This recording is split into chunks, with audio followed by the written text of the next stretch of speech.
La santé avant tout, bien sûr. Mais pas seulement. Si Frédéric Beigbeder a décidé d'arrêter la cocaïne dans le milieu des années 2010, c'est pour plusieurs excellentes raisons.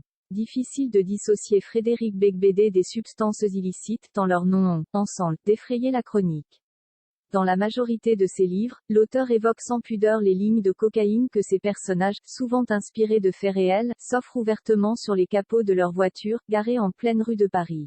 Mais dans le milieu des années 2010, le littéraire, époux de Lara Micheli, a complètement arrêté de céder à ses nombreux démons et il a dit stop pour de bon.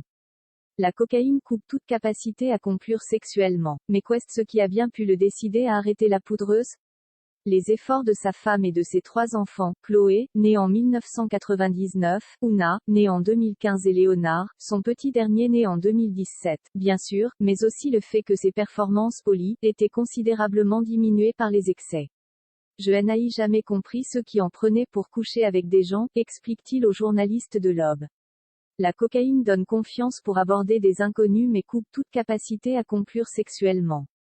Même inconvénient avec l'ecstasy, on séduit sans parvenir à bander. Je ne peux pas dénombrer tous les fiascos que j'ai accumulés. Il m'est souvent arrivé de m'excuser au lit pour avoir rendu copie blanche, avant de gober un Stilnox et de me réveiller seul dans une chambre d'hôtel. Après avoir déménagé sur la côte atlantique avec femme et enfants, Frédéric Beigbeder a trouvé une nouvelle forme de paix pour combler les nouilles et la vacuité de l'existence. L'écrivain, auteur de 99 francs, un roman français ou encore récemment un barrage contre l'Atlantique, se concentre désormais sur d'autres types de satisfaction, le vin de Meursault, les romans, le jardinage. Mais pas seulement. Les 3 occupations les plus healthy sont, le sexe, assure-t-il vigoureusement. Heureusement, la cocaïne a cessé d'affaiblir son organisme.